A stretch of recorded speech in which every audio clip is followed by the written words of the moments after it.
Thank you, sir. Okay, so we are starting this session on in-depth understanding of E-Invoice. I'm Satish Mehta.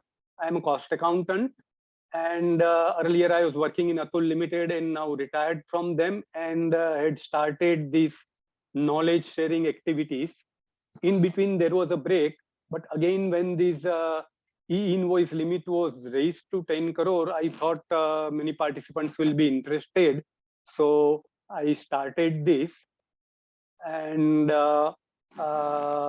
we have also Mr. Venugopalji, chartered accountant Venugopalji will also be joining shortly, and he will also be helping us in this webinar.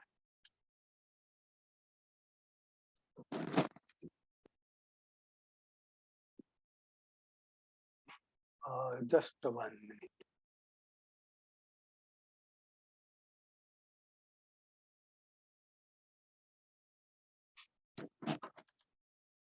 So our today's session consists of 4 parts. Part first is applicability, to whom it is applicable. The second part is understanding E-Invoice. Here we will explain basics of E-Invoice. What is E-Invoice? Then third part is tool to prepare E-Invoice. The E-Invoice portal gives 6 free tools. We'll be giving brief introduction to these tools. And the last part is reference, those who want to know more from where they can get more information. And my phone number is given here, 98252 anybody who wants any additional guidance can contact me. I'll be glad to help you.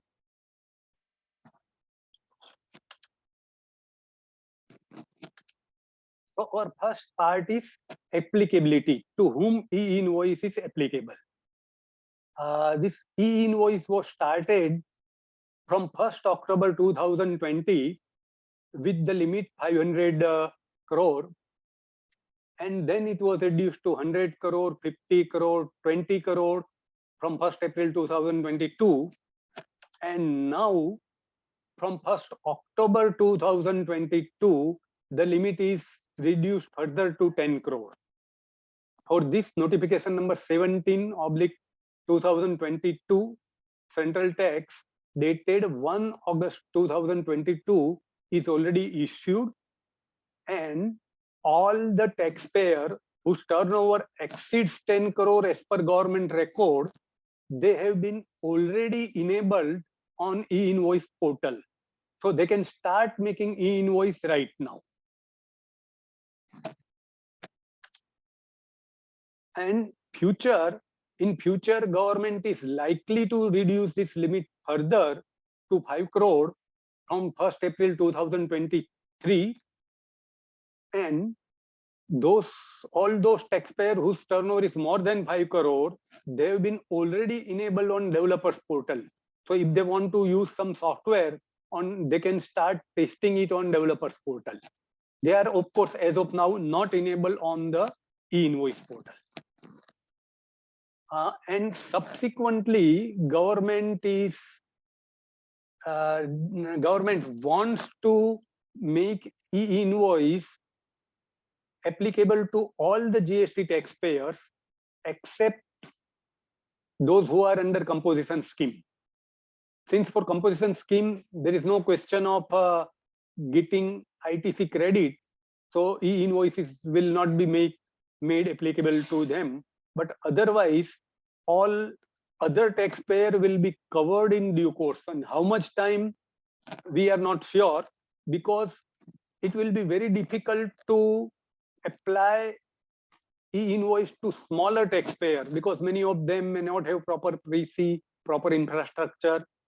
So I don't know how much time government will take, but government wants to do it gradually. And for 5 crore limit, most likely from 1st April 2023. Now, we will, in this slide, we'll cover how to calculate aggregate turnover for the purpose of verifying whether e-invoice is applicable to you or not. For that, you have to take your B2B sales, that means sales to customer who has got GSTIN number, B2G sales, sales to government, B2C sales, that means sale to customer who does not have GSTIN number. This is not to be for this B2C customer, you don't have to make e-invoice, but you have to include it for the purpose of calculating aggregate turnover and deciding whether e-invoice is applicable to you or not. Then all type of export with GST, without GST, deemed export, supply to SEZ, and even supply of exempt, export of exempt goods and export of services. All type of export are to be included in this. Even if you are supplying exempt goods and services, e-invoice will not be applicable to that. But for calculating aggregate turnover, you have to include that.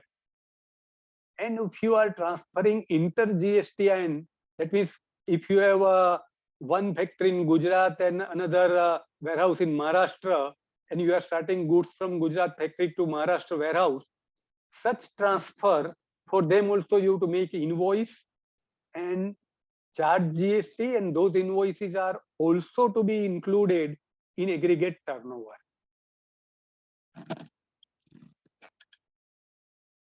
Then such aggregate turnover you have to calculate for all GSTIN attached to your PAN. So if you have, let us say, GSTIN in 5 different states, you have to add them all together. Inward supply RCM you don't have to include. And such aggregate turnover you have to calculate from 2017-18 onward. And if in any year your turnover is crossing the limit of 10 crore, then from 1st of October 2022, e-invoice is applicable to you. And profit and loss account turnover is not relevant here, because normally this aggregate turnover as calculated will be, in many cases, it will be more than turnover as per profit and loss account. But GST is not to be included for calculation of aggregate turnover. It is only taxable supply value is to be included.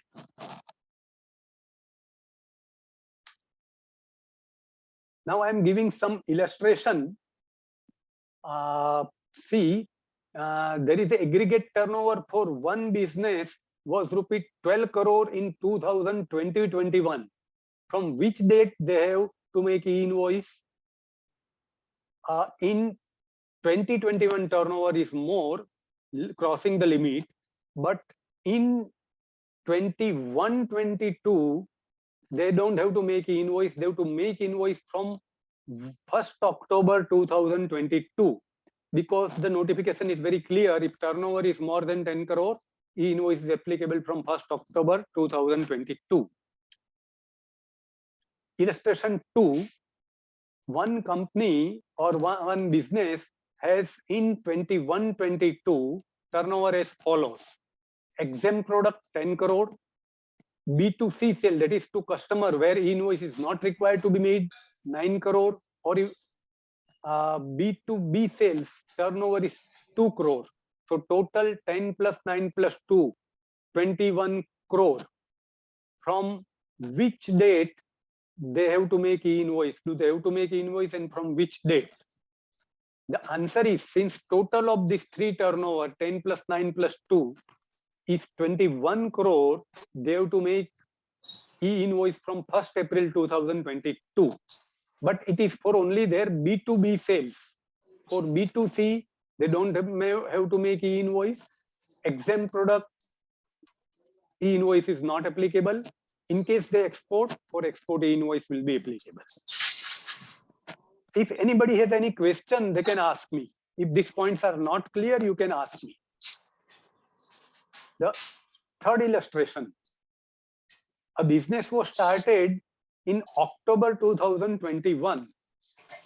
and the aggregate turnover in 2021-22 is 9 crore. Turnover in April 2022 to September 2022 has crossed 20 crore limit. From which date they have to make e-invoice? Now this is applicable from 1st April 2023, because in previous year this turnover was only 9 crore, which was not crossing 10 crore. So from 1st October, it is 1st October 22, it is not applicable. But during the financial year 22-23, their turnover is more than 20 crore. So from 1st April 2023, they have to make e-invoice. Next illustration. Turnover or aggregate turnover of a business is as follows in different years. 17-18, 5 crore, 18-19, 11 crore, 19-20, 4 crore, 22-21, 3 crore, 21-22, 2 crore. As you see, during last 3 years, turnover is very less and it is going down. But in 1 year, that is 18-19, that turnover was more than 10 crore. So they have to make e-invoice from 1st October 2022. So these illustrations are over. Now, anybody has got any question about this illustration? Then you can ask. Sir, illustration number 3. Question number 3. Bolo. Sir, here we crossed 20 crore during April to September 22. So may it not be applicable from 1st October because of we are crossing 10 crores limit here. Okay, business in October 21 it was started, and in 21-22, previous year is 21-22. Yes. In that year, the limit is not crossing. So during the year 22-23, it is not applicable. Now in 22, even we cross more than 20 crore, 50 crores. Yes, during the year, whatever you cross, the e-invoice applicability will be from 1st April 2023, unless there is some other notification. Assuming that before that there is no further notification, right now to this particular business, e-invoice will be applicable from, if during any year their turnover crosses the limit, then from next 1st April, e-invoice will be applicable. This statement is in notification, sir. This is interpretation of law. Okay. And I'll request our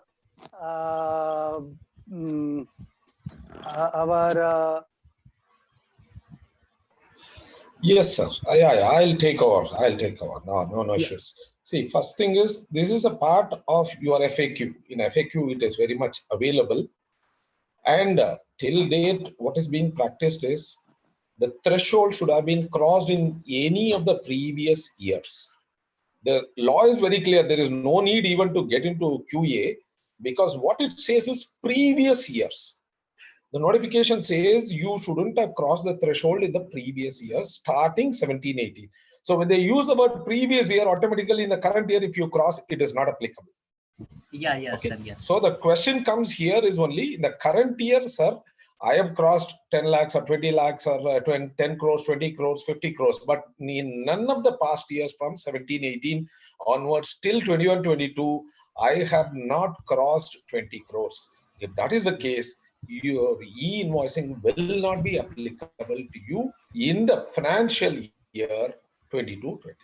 And as rightly pointed out by Satish ji, as of today, it is not applicable. We don't know tomorrow if they are going to change, instead of making it previous year, instead they tell that no threshold is so much if it crosses. Number one. Number two, one more point here, what generally comes up is that, see, absolutely, that's right. One more thing is that, as rightly pointed out by Satish ji, is that, see, aggregate turnover is for the PAN. Kindly keep that in mind. It is not for the individual. Pan India basis. It is for the PAN. put together, all the registrations put together, if it, then it's applicable to all 20 crores. Okay, this is again a miscrossed 20. So I'll have it in Bangalore and it is not applicable for others. No, it is not so. It is for the PAN, and all the registrations under that we will have to implement, even if it is less than the threshold limit for the other registrations. Yes, sir. I'll hand over to Satish. Okay, so we'll move further. Satish ji, can I voluntarily adopt e-invoicing even if it is not applicable to me? I know that from now on it is going to be a large entity, but it was previous year I have not fallen under the threshold. So do we have an option of adopting voluntarily, say from the current year? No, government does not permit that, to the best of my knowledge. But again, I would like to have, I'll request our Yes, sir. Yes, sir. Yes, sir. Yes, sir. See, more than that, reading the notification, it is very clear. It is a conditional notification. So subject to fulfillment of the condition that is applicable. It is not that either subject to condition or otherwise is not there. So voluntarily you cannot get into, and also system will not allow you at all. Unless you have crossed the turnover, then only. Even there also, one more thing, Satish ji, maybe we'll be covering at a later point. That is, in case the system automatically does not track your turnover, but you have crossed, then you need to write to the what is a grievance cell and they will activate it. So otherwise, if you have not crossed the turnover, the system itself will not allow you. This part of it I'll hand over to Satish ji so that he will take over. So it is not voluntary, it is mandatory based on crossing the threshold. And those who are eligible, that list is also available in the website. Sir, my one question is that whenever we cross during the financial year, whenever we crossed a 10 crores limit, then we have to inform to government, I think, on portal that we have crossed our limits. May we have to report this?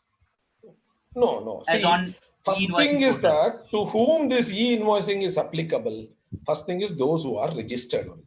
If you are registered means that means you are filing your returns. So as you file your returns, your turnover gets recorded automatically as declared by you. I'm very, very clear here because the system takes the data from your GSTR one filed by you. Okay, so from that it takes automatically. There is no need for you to inform. As you file your returns, your turnover gets recorded automatically. And based on that, they have given the list of those who are eligible for this and for whom it is mandatory. So that list is available. You can see there also they very clearly tell that in case there is any discrepancy with regard to that list, you can always write back to them. That is either your name is not included or included, the turnover is wrongly given. Whatever it is, you can always go back to them. So making it again very clear, no intimation required because you are registered, it is being recorded automatically. Number two, Satish has very clearly told you that this right now, it is only previous year turnover has crossed, then only. The current year in the middle, if it crosses, you cannot join. It is only from the first of next financial year only. It means that we have to register ourselves from next financial year. That is, if you are not registered, assuming that you are selling all the exempt product, and if you want to now register because now you want to start selling some non-exempt product, then you can register. But otherwise, it should not happen that you are not registered and your turnover exceeds maybe 10 crore. It is really surprising how it can happen. And if you have e-invoice applicable, because if all your products are exempted from GST, then you need not take GST registration. But at the same time, you don't have to make e-invoice also if all the products are exempted. Yes, sir. Yes, sir. Okay. Sir, yes. नमस्कार sir. नमस्कार. मैं बेंगलोर से बात कर रहा हूँ.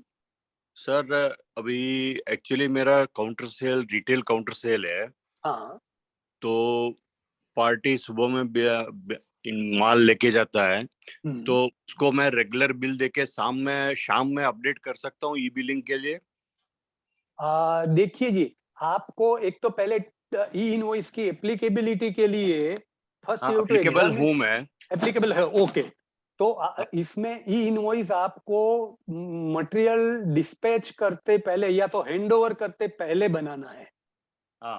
बाद में अगर आप ई इनवॉइस शाम को बनाओगे और रास्ते में वो मटेरियल पकड़ाएगा, जीएसटी ऑफिसर उसको पकड़ेगा, तो it will be treated as without material moving without invoice, and all the repercussions will be there, sir. So you cannot make. Yes, sir.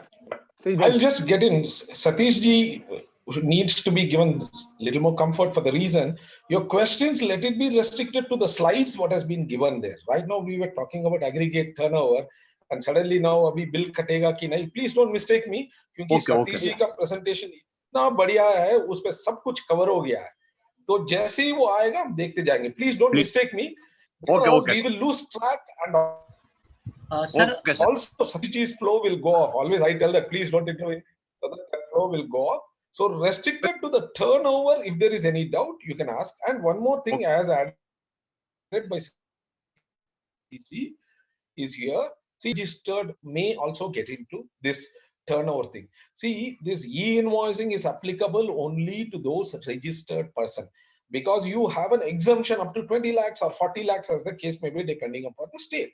So if you are unregistered, then automatically these laws are not applicable to you because you are exempt from taking registration under section 23 or 24 as the case may be. So first thing is that if your turnover exceeds the limit, you are registered and you are liable to be registered. Yes, e-invoicing is applicable. And as rightly pointed out, aggregate turnover means turnover of the PAN. That is, if you are holding multiple registrations, then automatically all those things put together with all the elements, whatever Satish ji has told. So I'll hand over back to Satish. Okay, so any question about turnover now? If not, we'll move to next slide.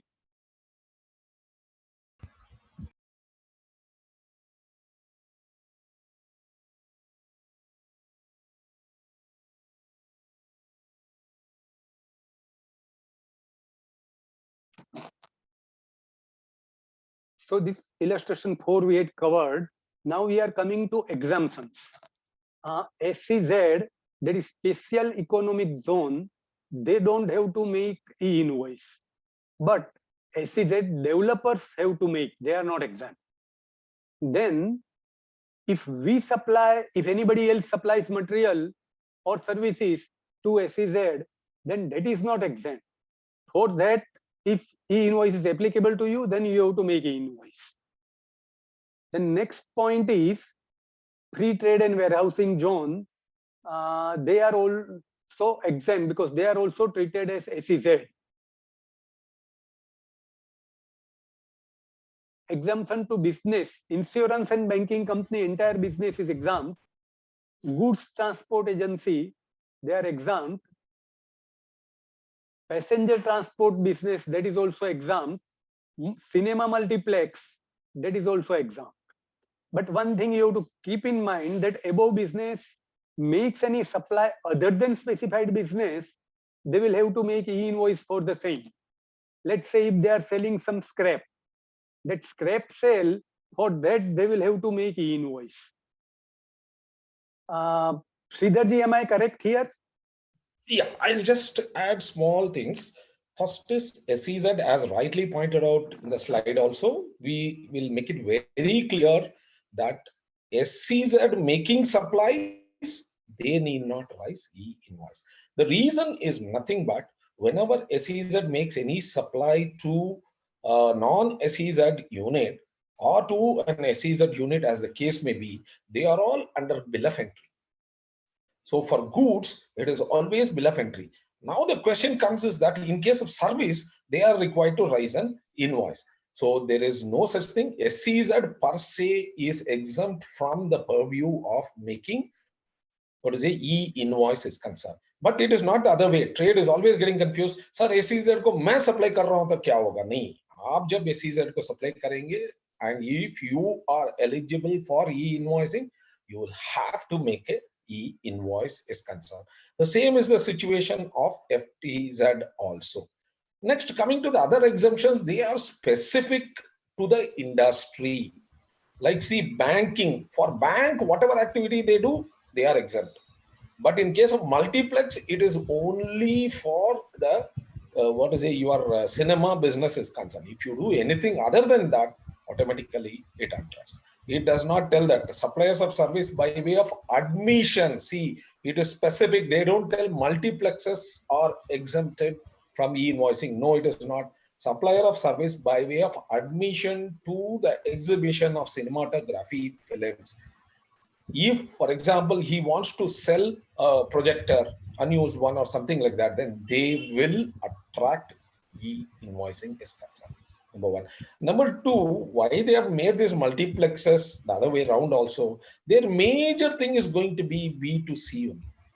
And the law itself has given exemption of B2C, which Satish ji will be covering at a later point as concerned. So as rightly pointed out, if other than what is specified there, if a person does, then he is mandatorily required to raise e-invoice. Okay, so we will move to next slide. Applicable to which transactions? This e-invoice is applicable to taxable supply, taxable B2B supply. Now B2B means where our customer has got GSTIN, then that is also considered to be business, and that he will be eligible to get ITC. So such supply will be treated as B2B, and in B2B supply, both supply of goods as well as supply of services, for both of this e-invoice has to be prepared. Then B2G sale, if we are supplying something to government and government has got GSTIN number, then we have to make invoice for that, including government GSTIN for deduction of TDS. Then next is export, export with or without duty, and export of exempt goods. For all this, we have to make e-invoice. Deemed export. Many times we are supplying goods under EPCG, advance authorization, or we may be supplying to EOU. In all those cases, it is treated as deemed invoice, and we have to make e-invoice for that supply. Similarly, as already talked earlier, supply to SEZ will require e-invoice if e-invoice is applicable to us based on our aggregate turnover, and even export of services requires e-invoice.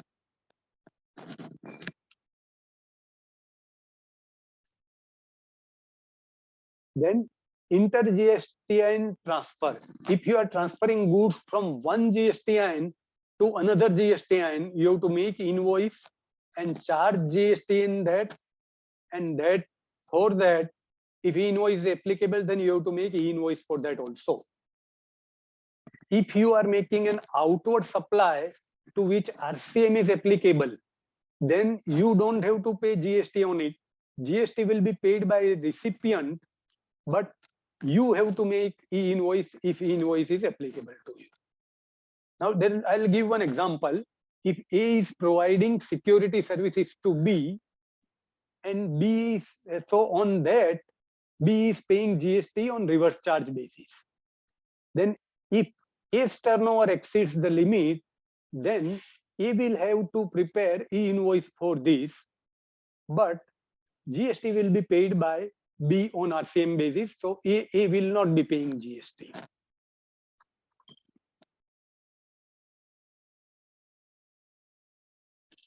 Now, it is not applicable to which transaction?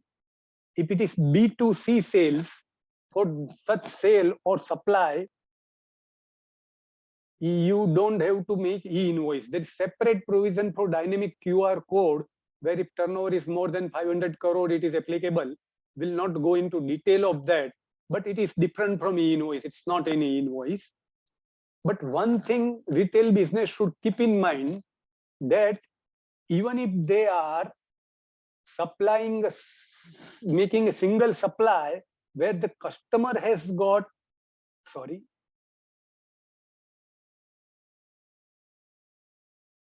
where the customer has got GSTN, then it is B2B supply and E-Invoice is required for that.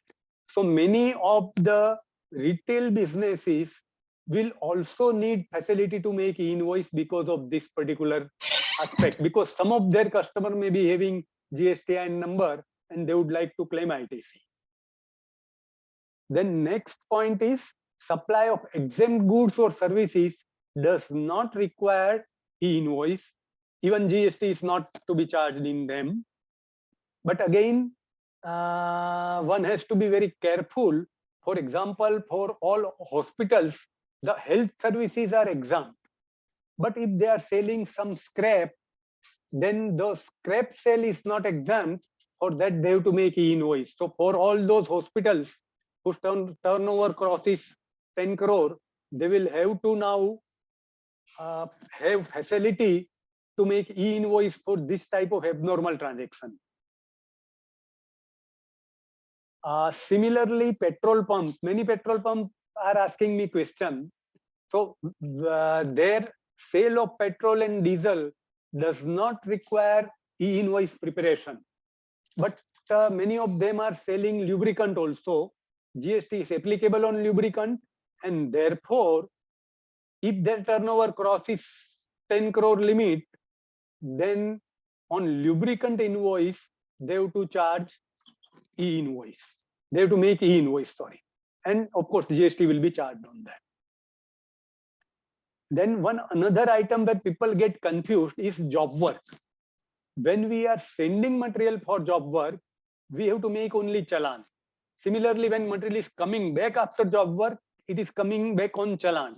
So at that point, we don't have to make E-Invoice. But for job work charges, if the job work vendor is raising invoice and job work vendor's turnover is crossing the limit, then E-Invoice is required for that.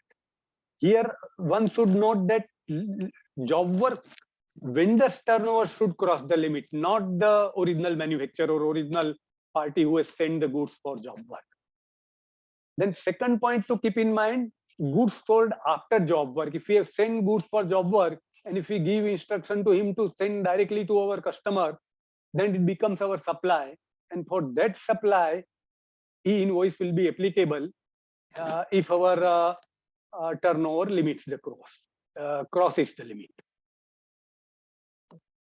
Then E-Invoice is not applicable for inter-GSTN transfer from your one GSTN from one warehouse to another warehouse within the same state. If you are transferring goods, for that invoice is not required to be made, and no E-Invoice is applicable. It's not applicable to high sea sales, not applicable to bonded warehouse sales when you have imported goods and stored in bonded warehouse, and before you clear, if you transfer the goods to somebody else, then GST is also not applicable, E-Invoice is also not applicable. Input service distribution, if you are getting some ITC credit at your head office and you are transferring it to your factory, then on that E-Invoice is not required. And RCM inward supply, on which you are supposed to create self-invoice and pay GST on RCM basis, but E-Invoice is not required on that. Then documents for which E-Invoice is required. E-Invoice is required for invoice, debit note, and credit note. But it is not required for delivery challan and RCM self-invoice. In case of advance payment for services, receipt of such advance payment, on that E-Invoice is not applicable, although GST is payable on them. Now, very important point. What is the implication of not preparing e-invoice? If your turnover crosses the limit and e-invoice is applicable to you, and if you are not preparing e-invoice, what will happen? So first thing, it will not be treated as invoice at all. If you are preparing ordinary invoice, and as one person asked, if you want to prepare e-invoice at the end of day and you are dispatching material with the ordinary paper invoice, then it will not be treated as invoice at all. This rule 48.5 is very clear. Every invoice issued by a person to whom sub-rule 4 is applicable applies in any manner other than manner specified in the said sub-rule shall not be treated as an invoice. That means if you make a paper invoice and send the goods, and if you want to make e-invoice, you say I'll make in the evening, that will not work. When you are supplying the goods, that invoice is not valid, and if it is caught on the way, it will be treated as you are dispatching material without making invoice, and the goods can be confiscated. Similarly, another implication is when you are sending such goods without making an invoice, then the recipient will not be eligible to claim ITC. And one very important point, if you, let's say, keep on making goods without making invoice, even though invoice is applicable to you, your recipient keeps on receiving and taking ITC. At the end of year, if GST officer asks, how did you take ITC? Because you don't have valid invoice at all, then your recipient will have difficulty. He may not be able to justify why he has taken ITC, and he may be asked to reverse the ITC also. So all the GST taxpayer who are taking credit of ITC should check whether their supplier, whether e-invoice is applicable to their supplier or not. And if it is applicable, they have to insist that e-invoice is given to them so that they can legally claim ITC. Sir, my one question is on this point. Yes, sir. Sir, as you told that recipient would not be eligible to claim ITC on such invoices. Yeah. Then my question is that the credit of such invoices would not be appear in GSTR 2B? No, it will appear in GST. See, appearing in GSTR 2B depends upon GSTR 1 filing by your supplier. Yes, sir. And there is a option for it is available credit or not available credit. There as recipient tax credit on that behalf, that credit is available on portal, and that is eligible for that. No, even if you are getting entry in GSTR 2A or 2B, but if you do not have valid invoice, you cannot take credit. So yeah, I'll just come in. Yes, I'll just come in. Yes, sir. Satish, see this with regard to your ITC, please note that section 16.2 very clearly says that one among the condition is that you should be in possession of the document. There he tells that you should have received the goods or services, but when it comes to document, he tells that you should be in possession of the document. And what is an invoice? An invoice is defined in section 31, and the content of the invoice is very clearly told in rule 46. And rule 48 overrides rule 46, telling that in case a person is mandated to make a e-invoice, then in that case, an invoice under rule 46, rule 31 shall include the contents of rule 46 plus 48D. 48D says that QR code should be present, then only it is an invoice. So as far as the definition of invoice in respect of a person who is required to generate an e-invoice, is that it should contain all the details as given in Rule 46.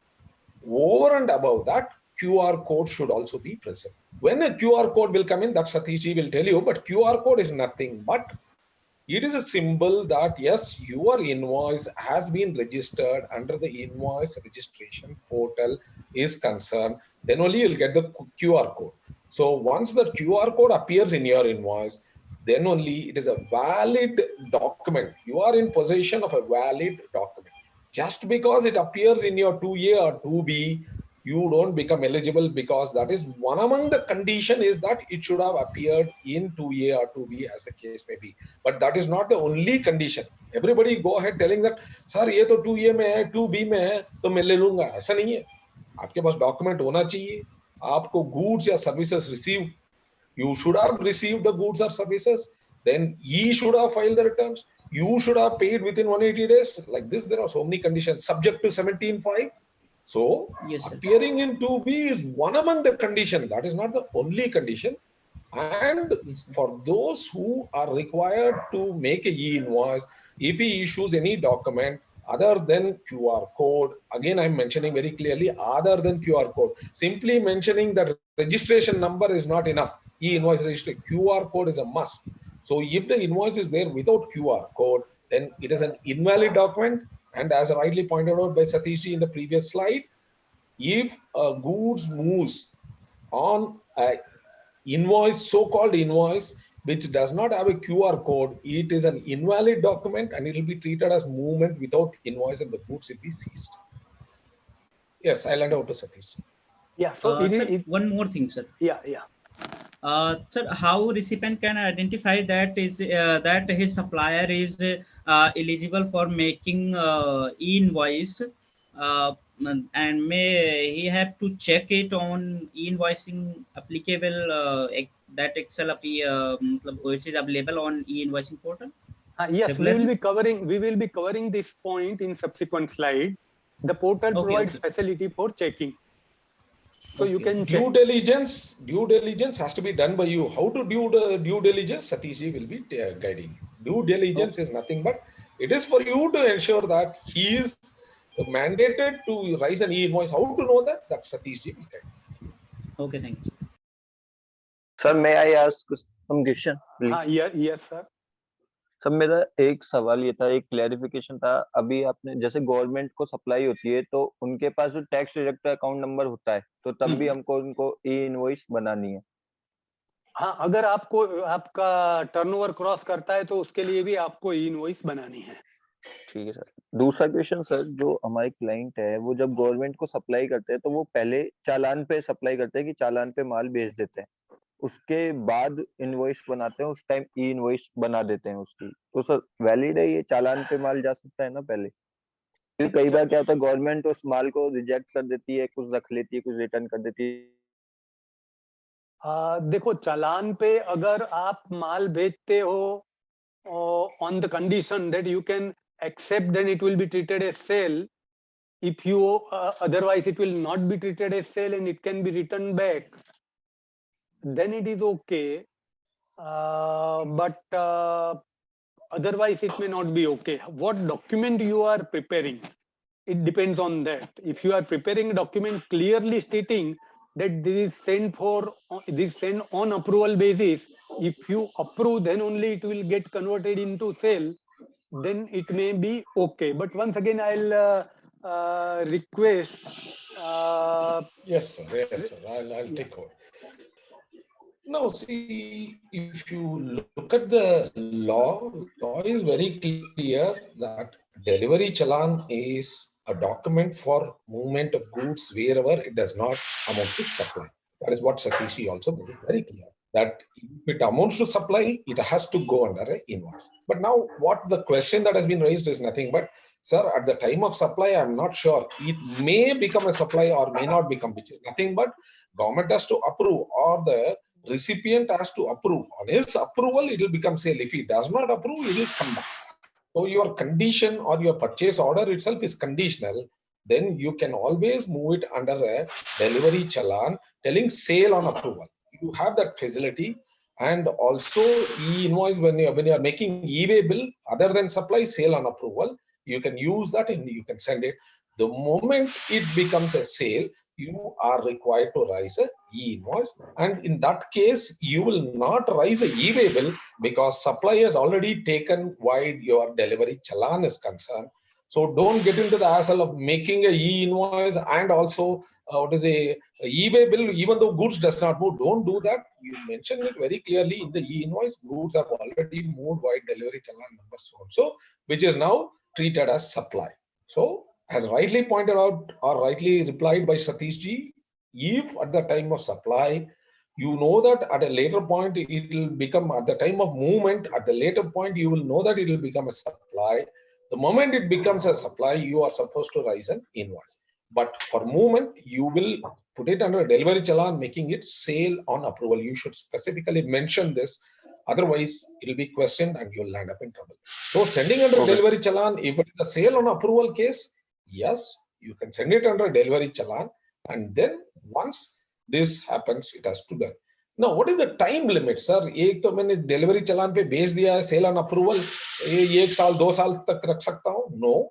6 months is the time given for the case of sale on approval is concerned. Within 6 months, if the sale on approval does not happen, the goods has to come back. If it does not come back, it will be deemed to be a supply and you will have to pay the tax.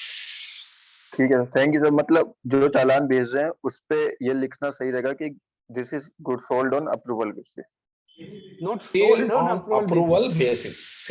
Sale on approval basis. That means to say on approval, this will become a sale. Otherwise, it will be returned. It's not sold. Sale on approval basis. Thank you sir, thank you very much Sir, along with this challan, may we have to generate e-way bill? Satish ji, can we touch upon e-way bill, or it's better that we go to e-way bill separately at the end? No, this, I think this question you can reply. It's simple. Okay. ठीक है, नहीं आप बोल दीजिए, आप बोल दीजिए. It's e-way bill is required because you are dispatching the goods. So e-way bill you have to prepare at that time. As he has already told, when you are making invoice at that time, again second e-way bill you don't have to make. That care you have to take. Okay. Okay. Sir, Any other Manoj question? Yeah. One question, sir, Manoj. Sir हमारा जो product है वो single HSN के under में आता है and size wise हमें bill में पूरा मेंशन करना पड़ता है। ये 26 इंचेस है, इट्स 20 इंचेस और 30 inches and accordingly we have to mention in the bill. So can we in this e-invoicing can we mention like that at the time of preparing e-invoicing we will mention that okay HSN number is this and product description is XYZ, and we can make a separate challan along with that. In that challan we will mention these are the sizes, this is the quantity, and this is the weight, and the summary will be in the invoicing. Sorry, there was some issue on my PC. It was so what I understand, I will repeat. You correct me if I have not understood fully. Yes. Just give me 1 or 2 minutes. There is some issue on my PC, so it is giving some noise. 1 minute.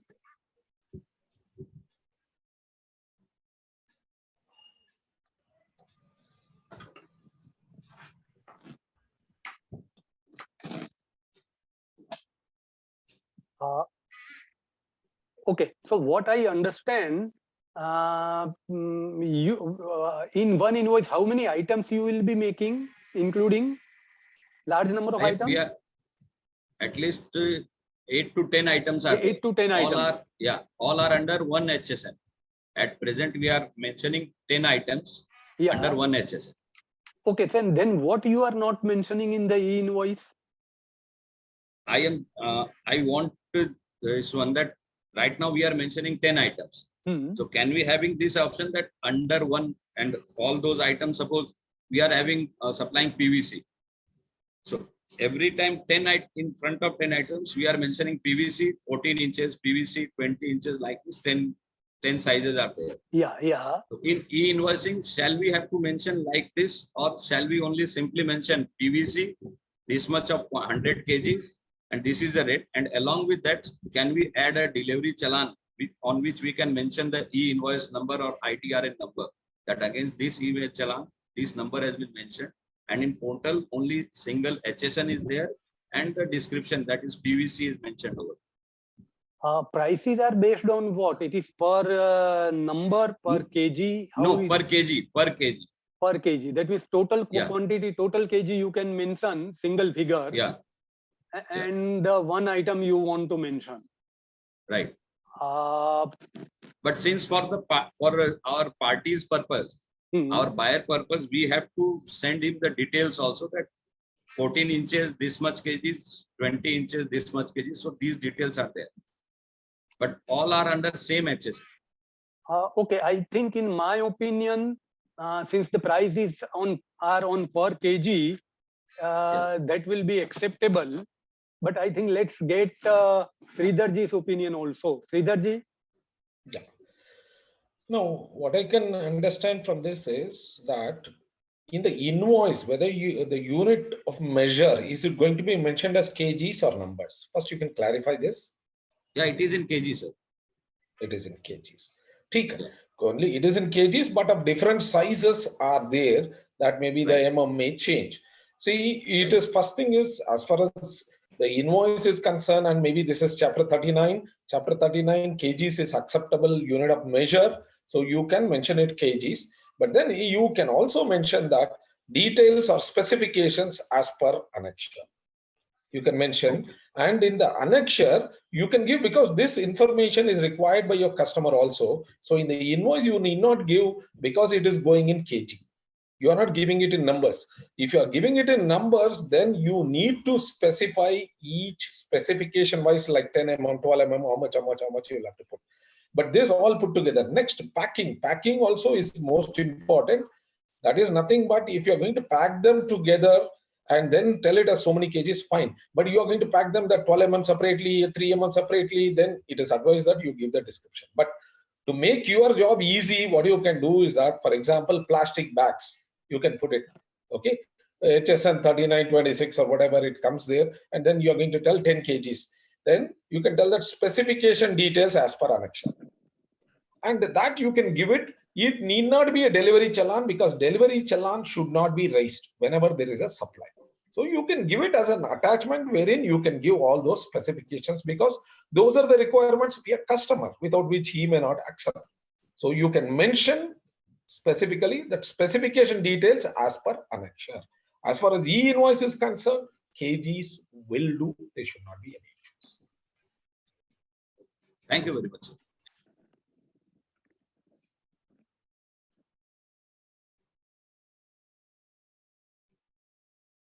So I think your question is answered. Yes, sir. Thank you. Thank you. Any other question?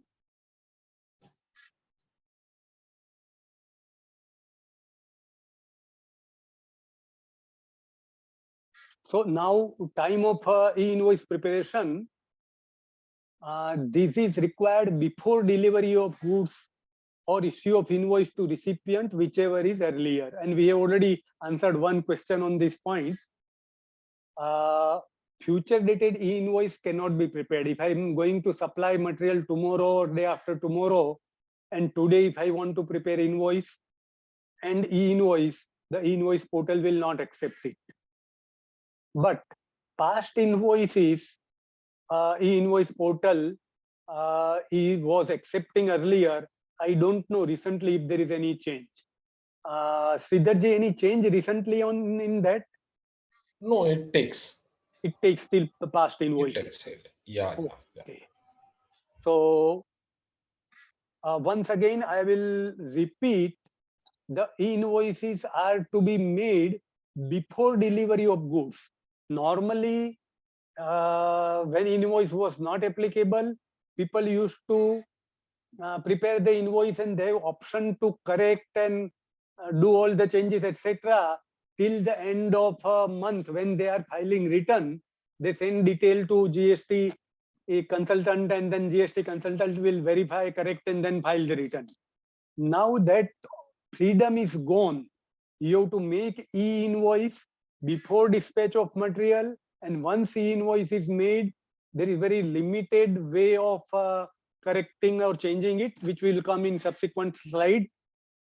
So you have to be accurate, and you have to prepare it before dispatching the material. So you need, otherwise if your e-invoice facility stops working, your dispatches will also stop working.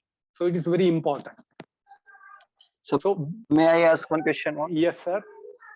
Sir जैसे suppose कीजिए आज invoice बना देते हैं हम लोग, लेकिन माल हमारा किसी भी कारणवश से 2 दिन बाद डिस्पैच होता है, लेकिन इनवॉइस की डेट आज ही है, तो हम 2 दिन बाद इन गुड्स डिस्पैच हो रहा है उससे पहले हम ई इनवॉइस बना सकते हैं ना सर? मतलब इनवॉइस डेट और इनवॉइस डेट आज की डाल के आज आपने इनवॉइस बना दिया, हाँ, और गुड्स आपको 2 दिन बाद में मूव करना है, तो 2 दिन बाद में ई वे बिल बनाओगे तो चलेगा। जी सर, और ई इनवॉइस भी 2 दिन बाद बन सकती है ना? मतलब नहीं, ई इनवॉइस आपको कब बनानी है? इनवॉइस को जो डेट है, इनवॉइस को जो डेट जी इनवॉइस की डेट से पहले नहीं बना सकते, उसके बाद में बना सकते हो। हाँ, मतलब दो बाद में ई इनवॉइस डेट और ई इनवॉइस डेट में 2-3 दिन का डिफरेंस हो सकता है ना, माल अभी डिस्पैच नहीं हुआ हो तो। हाँ, ई इनवॉइस डेट पहले हो सकती है, ई वे बिल डेट बाद में हो सकती है। और जो इनवॉइस डेट है हमारी वो भी पहले हो सकती है ई इनवॉइस से। इनवॉइस डेट ई इनवॉइस बनाते वक्त आप अर्लियर इनवॉइस डेट दे सकते हो। Yes, okay sir. आपने लेटर से 1 अक्टूबर का इनवॉइस बनाया जी, उस इनवॉइस को इनवॉइस पोर्टल पे 3 अक्टूबर को डाला तो it will accept. As of now it is accepting. Okay, thank you sir, thank you. I'll just bring in some more clarity here. See, with regard to raising an invoice, the authority is Section 31. Section 31 very clearly says in case of supply of goods, the section says very clearly either before or at the time of removal of goods. This is the word used there. So e-invoice is not outside the purview of Section 31. So the parent, this thing under which you are e-invoicing stands is on Section 31. First of all, invoice, then only e-invoice comes in. So it is either before or at the time of removal. They have not used the word supply, at the time of removal. So before removing the goods, can I make an e-invoice? Yes, you can make it. Then can I make an e-invoice after removal? If you do it, it is wrong, because Section 31 is very, very clear, either before or at the time of removal. कभी-कभी ऐसा हो सकता है कि आपका goods तैयार है, लेकिन आपको मालूम नहीं है गाड़ी अभी निकलेगा कि कब निकलेगा, या आपका शिफ्ट खत्म हो रहा है तो आपको खत्म करके जाना है.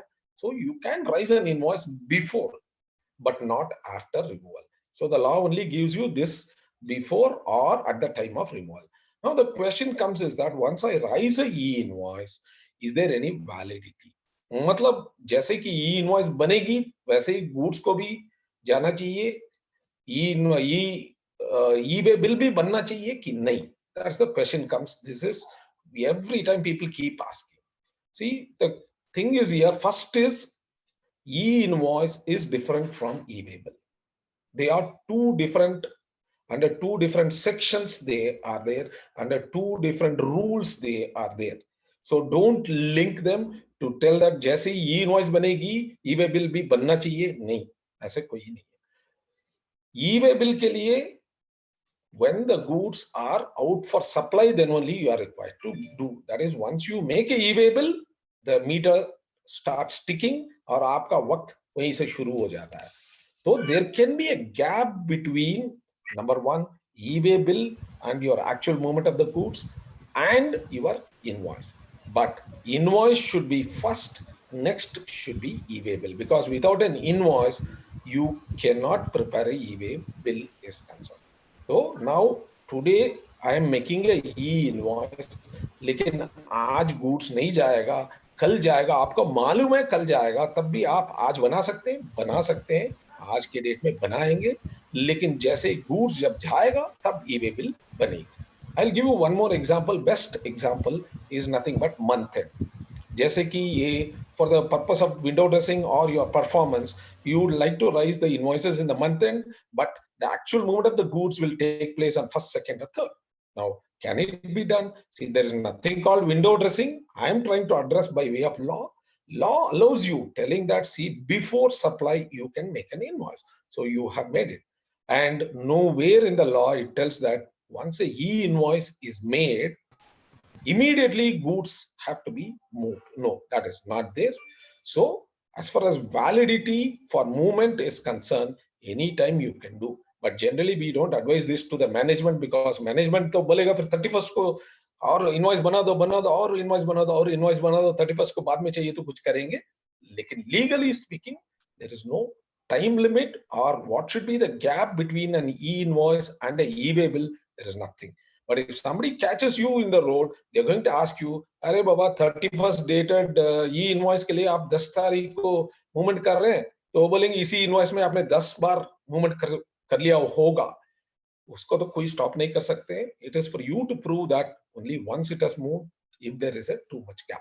But nowhere it tells that the e-invoice, once it is generated, it should be used within 48 hours. It is only for cancellation, there is a time limit. But to use the e-invoice, there is no time limit. That is validity of the e-invoice. There is no such validity of 24 hours or 48 hours.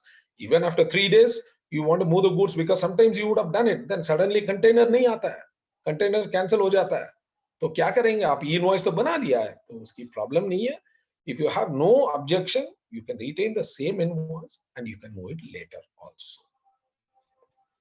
Sir, how much time would be available to make it? One by one, please ask the question. One person can ask now. Sir मैं एक example देना चाहता था अपने पिछले question से, कि suppose करो 4 सितंबर को, आज की डेट को मैंने डिलीवरी चालान बनाया और ई-वे बिल से माल मैंने डिस्पैच कर दिया सेल्स ऑन अप्रूवल पे, ठीक है सर.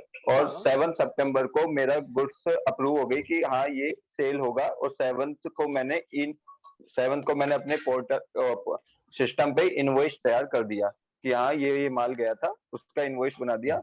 और 7th को ही ई इनवॉइस बनाना है, या 8 तारीख को भी मैं ई इनवॉइस बना सकता हूँ? On portal you can make it on 8th also.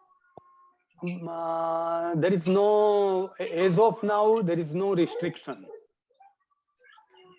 Subsequently आपका इनवॉइस 7th डेटेड है, 7th अक्टूबर का है, आप पोर्टल पर 8 अक्टूबर को उसको डाल रहे हो, तो portal is accepting as of now. Okay sir. Yeah. Only thing is, getting into the legality is concerned. Possibility of a penalty can come in this case. The reason is that, what does the law say? The moment it becomes a sale, you are supposed to raise an invoice. Now, when I tell you are supposed to raise an invoice, and you are mandated to raise a e-invoice, so even if there is 1 day delay, penalty can be imposed. I'm just keeping you abreast. Penalty can be imposed. I'm not telling it will be imposed. There is a violation because you have recognized in your books on 7th, whereas you are giving this information to the government on 8th. So there is a delay of 1 day. Possibility, violation under section 125, 10,000 rupees can be imposed. I'm not telling will be imposed, because we are here to tell you what the law says. System allows, yes, very much. And in the beginning itself, Satish ji made it very clear that till date, they have not taken any punitive action, that is penal action has not been taken either for delay or not rising or whatever it is, but you have violated the law. Possibility is there. Sir, my question is that how much time would be available to make e-invoicing? Suppose that we forget to make e-invoice in case. Satish ji, you can. Okay, so if you forget, my advice is, as soon as you remember, you make invoice. Since, as we have already earlier told, government is not taking any penal action, not charging any penalty. So if you have made mistake, don't worry, correct it as early as you know. Sir, it have some time limits to make. No, there is no, as of now, there is no time limit. It has no time limit. Except, of course, let us say,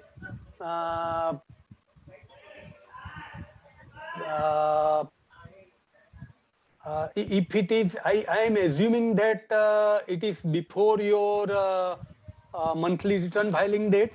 How much mistake? I mean, for how many days you have forgotten? Let us be very clear. Sir, before return filing. Before return filing, then there is no implication. You correct your mistake as early as you come to know. Sir, my another question is that, yes, sir. Yes, Sridhar, sir. Yeah, nothing. I'll just come in. I'll just add some practicalities to it. See, practical situations I'll bring in so that many of your doubts will be answered there.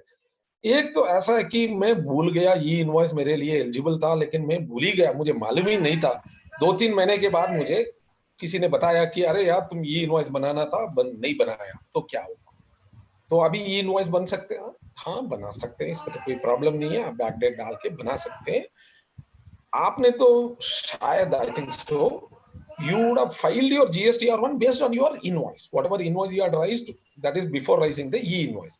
So this has already appeared in your GSTR1 is concerned. Now you cannot go and undo anything with GSTR1. Now coming to e-invoice, the moment you do e-invoice for the last 2 months together, it will come and appear in your what is a PDF of your your data for the month filing GSTR1, all these things will come and appear. So there you should be very clear that old ones which you have already covered in your earlier GSTR1s, they will have to be removed. How to remove, Satishji will be telling you how to delete and do all those things is concerned. So coming to the question is that by when should I raise an invoice? It should be immediate because the law says either before or at the time of removal you should have done.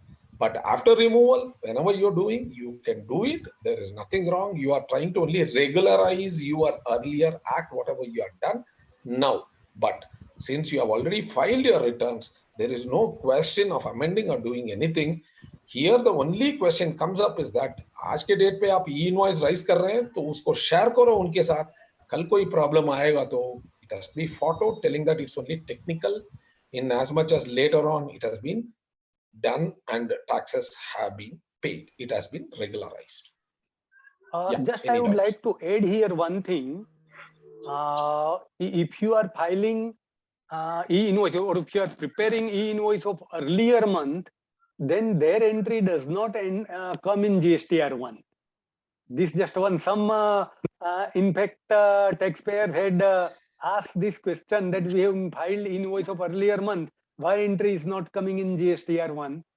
So because even if that entry comes, normally most of the person will have to delete that entry because they might have already made the entry and paid tax in earlier months. So government is not giving entry of earlier months e-invoice if you are filing during current month. Good. Sir, one last question, sir, please. Yeah. Sir आपने कहा था कि ई invoice debit note और credit note पे भी applicable होगी तो sir debit note और क्रेडिट नोट कई बार रेट डिफरेंस डिस्काउंट्स इनके कारण बनाए जाते हैं तो उन पे भी इनवॉइस होगी या सिर्फ गुड्स रिटर्न होते हैं उन पे ही एप्लीकेबल होगी या all types of notes are here debit note and credit note normally there are two types. One is where there is some impact on GST and they are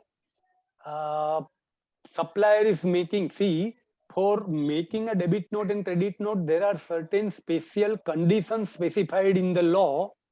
If you are meeting that condition, then that debit note or credit note is called a GST debit note or GST credit note.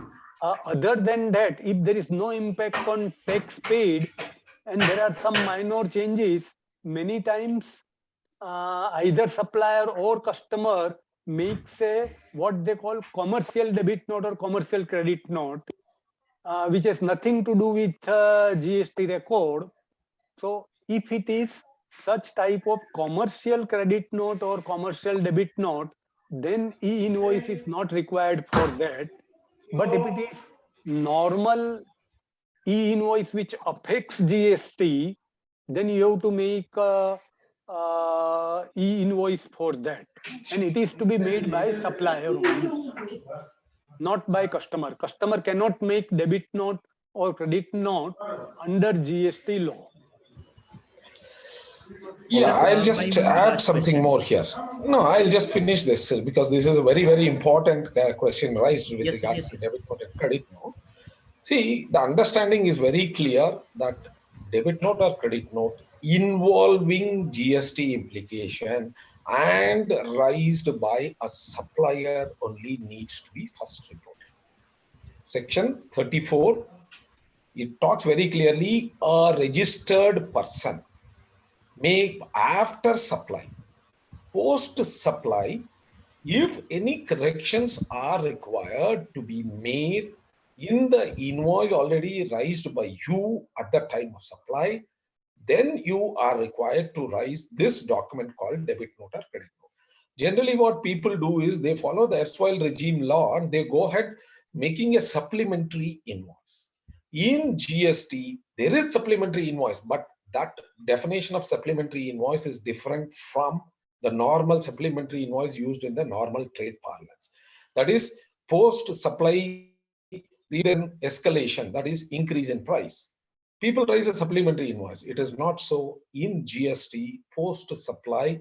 If you have to make any, what is a amount demand from the other person, from the recipient, you will have to raise a debit note, and such debit notes needs to be raised through IRN portal only. That is nothing but debit note also needs to be made as a e-debit note is concerned. Coming to credit note is always a downward revision. Like debit note is an upward revision, credit note is a downward revision. This is post supply. That is, after you make the supply, you have come across maybe that the price charged by you is more, or the customer comes back and refutes, telling that no, you should have reduced the price. That is a thing. Then coming to discount is a totally different issue. I will not touch here. Discount, if given fulfilling all the conditions of section 15, post supply, generally post supply discount is very, very difficult. Okay, that we need to deal separately. If you are going to give him a discount after supply, then if you have fulfilled all the conditions of section 15, you can raise a credit note. So generally a credit note is raised for downward revision of price, wrong charging of price, or goods have been returned. That is nothing but sales returns. And all these credit notes are subject to the condition that pertaining to any financial year, the same should have been issued by September returns is concerned, provided the September returns is filed in the due date is concerned. So in the both the cases, wherever yes, it is a right thing that you have done, then e-debit note or e-credit note is mandatory. Coming to commercial debit notes or commercial credit notes, there is nothing called commercial debit note. People get confused. Commercial credit notes can be there. They cannot be called as commercial debit note. Anyway, I'll not ponder upon it too much on that. Coming to commercial credit note, as rightly pointed out by Satish ji, you want to pass on certain benefits, which you feel the GST law will not allow you. Like you want to give him a discount after supply, which was not known at the time of supply. तो आप दे सकते हैं, उसके लिए credit note देंगे, लेकिन उस credit note को आप अपलोड नहीं करेंगे, because there you cannot claim because you have not fulfilled the conditions of your section 15 as far as discount is concerned. Like that, maybe sometimes bad debts, that is you are not able to recover, so you want to give a credit note, you give it, no problem. Such credit notes will not be entered and should not be entered in GSTR 1 is concerned. So all those credit notes and debit notes which have to be entered and where there is a tax implication, either you will have to pay or you want to get back, then e-credit note and e-debit note has to be made. Yes, sir. Just one more point I would like to add here on credit note or what commercial credit note, we cannot get back the GST. We might have already paid GST at the time of preparation of invoice. Now, while giving credit note, if it is commercial credit note, means we are not getting back those GST which is paid to government. So this is one important difference, and GST law does not recognize those credit note at all. Okay, so we'll move further. So our part Doubt? 1 is over. Sir, one more person. Okay, if there is any more question, we can take now. Yes, sir. My last question is on cancellation of invoicing. We will come. Cancellation of invoice is coming in the next section. Okay, okay, So okay. we'll take it at that time. Okay, okay. Thank you. Okay, now preparation of just 1 minute. Preparation as per schema. How to prepare invoice? Just 1 minute.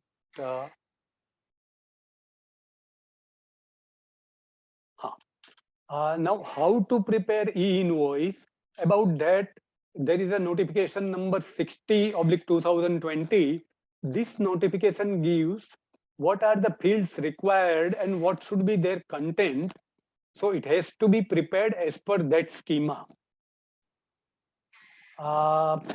If you are using some software for preparation of e-invoice, normally that software will take care of ensuring that fields required as per schema are available in the invoice.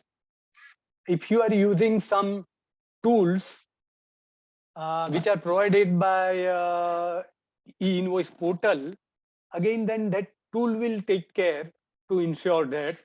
We'll come about tool later on. This is a schema. Now this may be little bit difficult for you to read. I'll just one example I'll show you.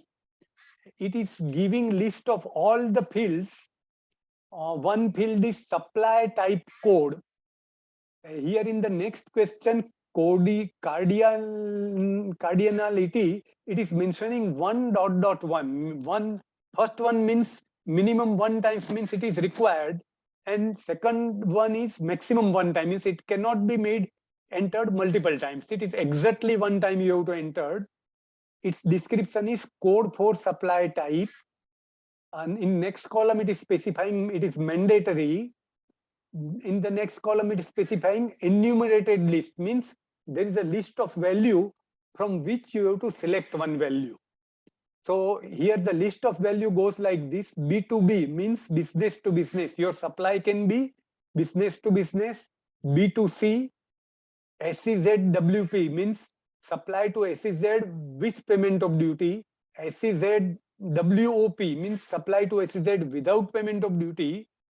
EXPWP means export with payment, and EXPWOP means export without payment, and DEXP means deemed export.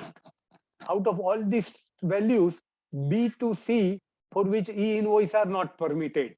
So even though it is included here, if you are entering B2C, then you will not be able to generate e-invoice. So this way, schema gives detail of which fields should be included, which are optional, which can be specified multiple times, and what should be their content. So you can study that in more detail. If you are using software or tool, those tools or software will take care of schema. Then conversion to JSON. Once you have made your invoice, and all the fields required as per the schema are included there, the next step is to convert that invoice to JSON format. Now, before that, you have to validate. That validation step will verify whether all the required fields are available in your invoice and they are available as per the schema or not. If it is there, then it can be converted to JSON. For that, you can use the tools supplied by E-Invoice portal, or you can use your software. There are 6 tools supplied by portal. We'll come to those tools subsequently.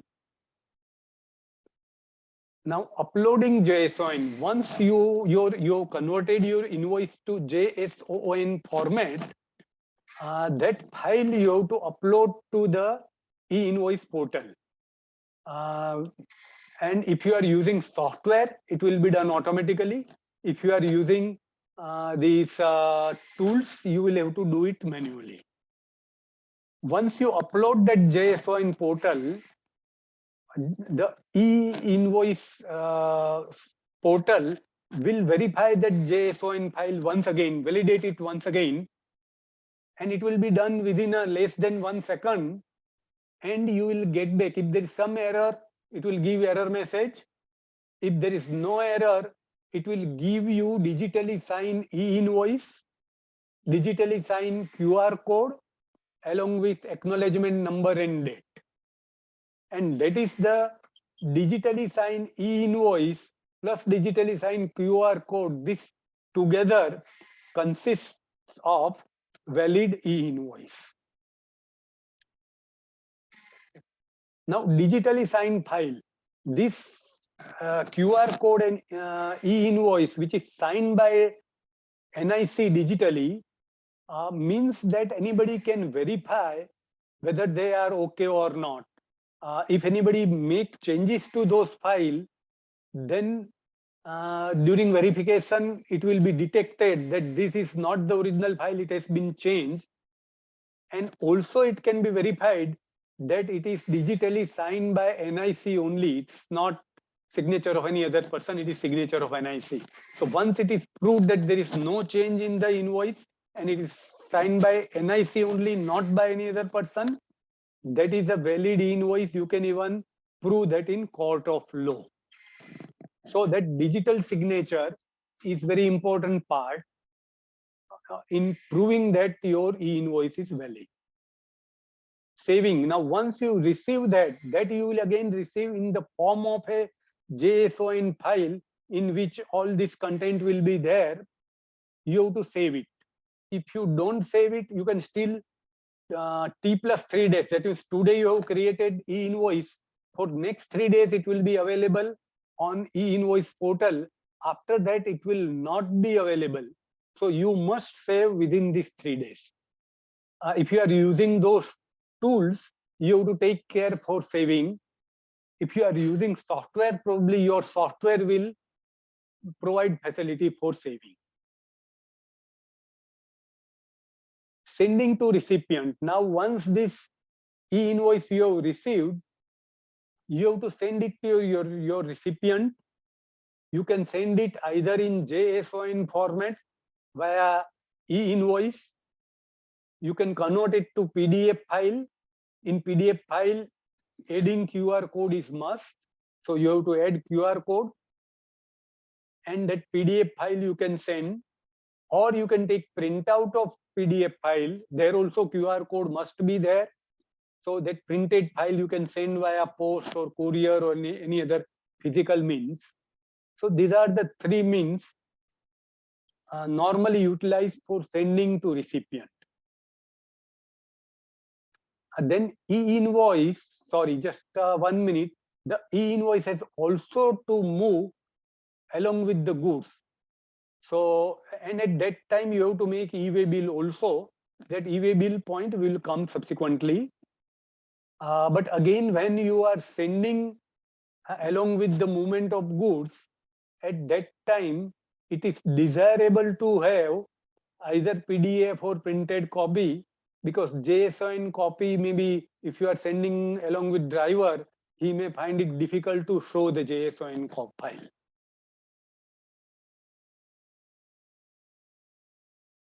Signing the e-invoice. This e-invoice is already signed by NIC, and as per Rule 46, further signature by the supplier is not required on it. However, if it is converted to PDF file or printed and then sent to supplier, again it will have QR code which can be scanned to verify that it is valid invoice or not. But sometimes the customer may ask that you have converted to PDF or printed, during that you have not missed out anything, or you have not made any mistake, or you have not entered any error. To verify that your signature is required, then it is understanding between you and your customer. You can sign it. But otherwise, one can verify the validity of e-invoice via scanning the QR code.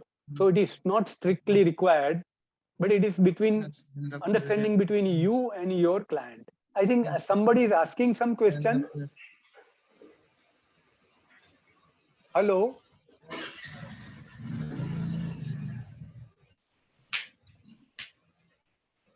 Just 1 minute.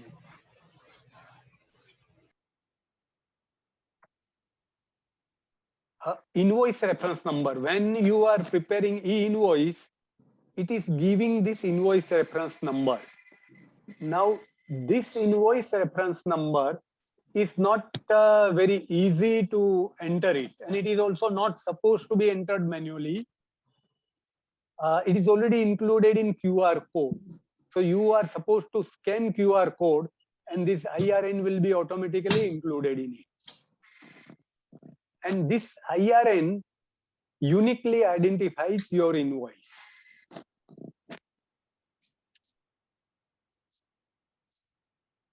It also gives acknowledgement number and date, which are smaller size. So normally it is more convenient to use acknowledgement number and date to refer to specific invoice.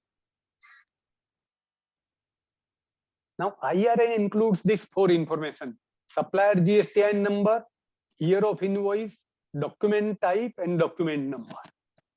But from this 4, IRN number can be derived, and it can be derived by anybody. So adding IRN number in the invoice is not sufficient to make it valid invoice. Adding QR code is required, because that QR code is digitally signed by E-Invoice portal or IRN. So once that is included in invoice, it is proof that it is valid E-Invoice. This is sample QR code, and one can scan it to verify whether it is valid E-Invoice or not. This QR code is to be included either in PDF file or printed file. QR code includes all this information. Again, I'll quickly read out: GSTIN of supplier, GSTIN of recipient, invoice number as given by supplier, date of generation of invoice, invoice value, gross as well as taxable, number of items in invoice, HSN code of main item only, unique invoice reference code or IRN number, and IRN generation date. As is clear, this QR code does not include each and every item, detail of each and every item in the invoice. It only includes this much information.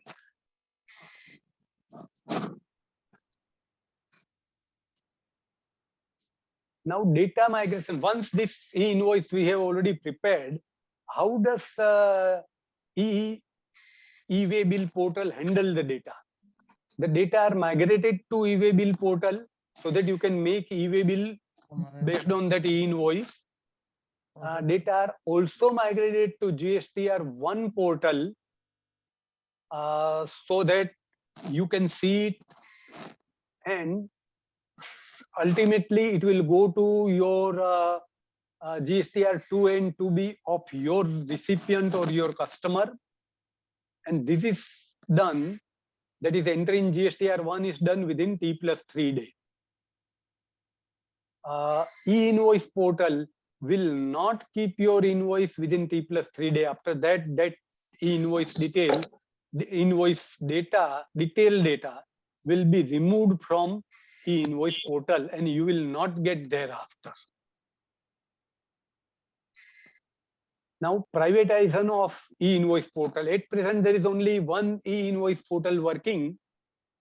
Government has given, or rather registered these 4 parties: ClearTax, Signet, Ernst & Young, and IRIS to create and manage e-invoice registration portal. But to the best of my knowledge, so far none of them have become operational. Even NIC is going to create one more portal, so that if one portal is not working, the other portal can continue work. But even that second portal, to the best of my knowledge, has not started working. Sridharji, any feedback on the latest about any of this party or second portal of NIC? No, not yet. They are not operational. Okay. So we will move forward. E-way bill generation. Requirement to generate e-way bill does not go away as on today. In future, the government is trying to make this easier, but that as of now, e-way bill requirement is separate. While preparing e-invoice, if we give part 1 detail, then the transporter can generate e-way bill by entering part B detail. And while preparing e-invoice, if we are giving both part A and part B of e-way bill detail, then e-way bill will be prepared along with e-invoice.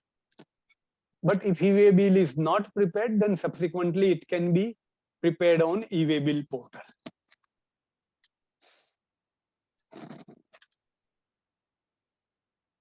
Now PDF file. In PDF file, government has not given any format, or government is not insisting any format. All the fields which are required in a valid invoice must be there in that PDF file. You can add your business logo if you want, but one most important requirement is QR code. QR code must be included, and that QR code already includes IRN number. So again, including separate IRN is optional, but it is desirable. Such PDF file, you can send it to your recipient, or you can give it to transporter. You can also print it and send it. And if you are sending soft copy of e-invoice, then your recipient can use that soft copy to automatically make entry in their invoice, in their accounting or ERP software. So double data entry is avoided.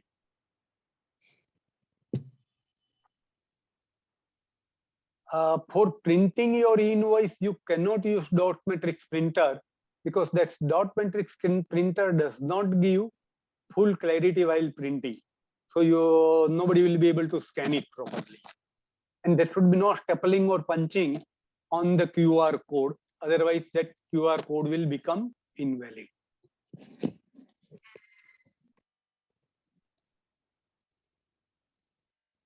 Rectification of error. Now you have made an e-invoice and you realize that there is error.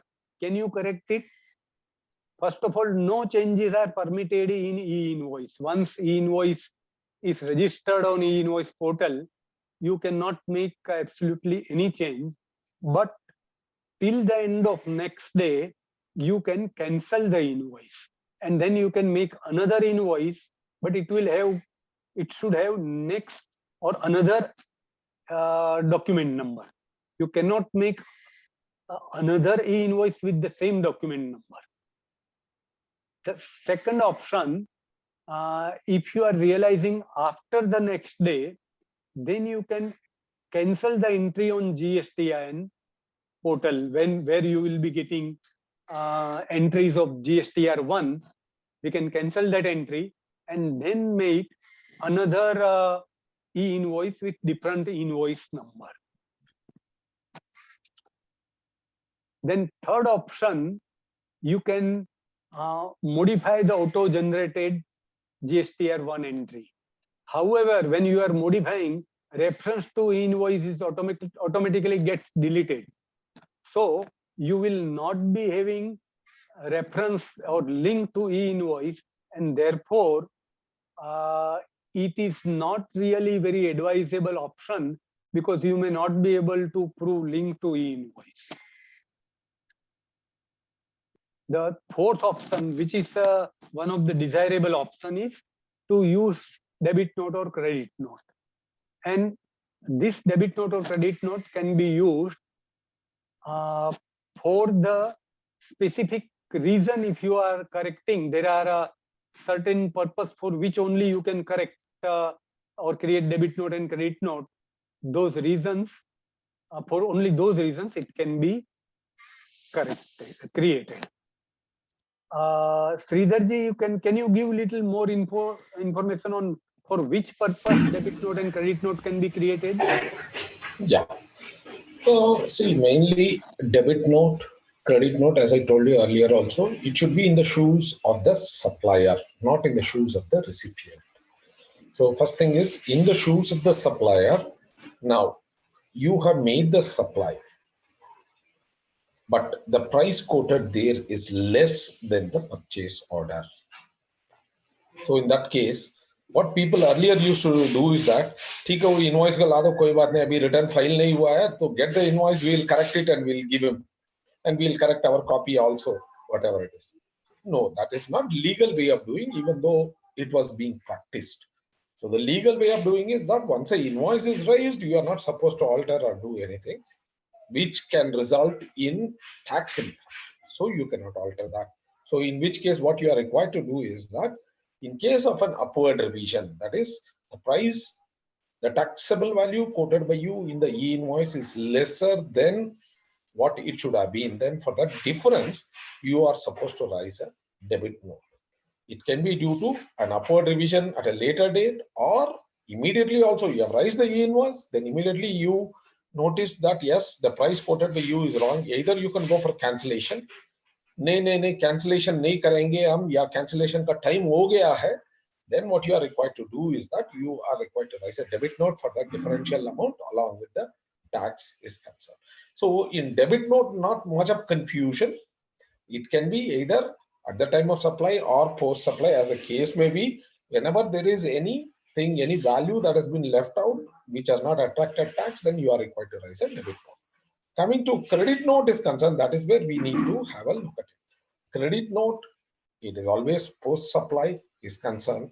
Now, one reason where credit note can be raised even before supply is nothing but, see, in the previous slide, Satish ji was telling that the 24 hours or 1 day is over, but then you want to cancel the invoice. Is it possible to cancel the e-invoice? No, it is not possible, because after that mandatory period is over, you cannot cancel it. Then what is the alternate left to you? The alternate left to you is that it is always advised that you follow a legal procedure, that is nothing but you will raise a credit note.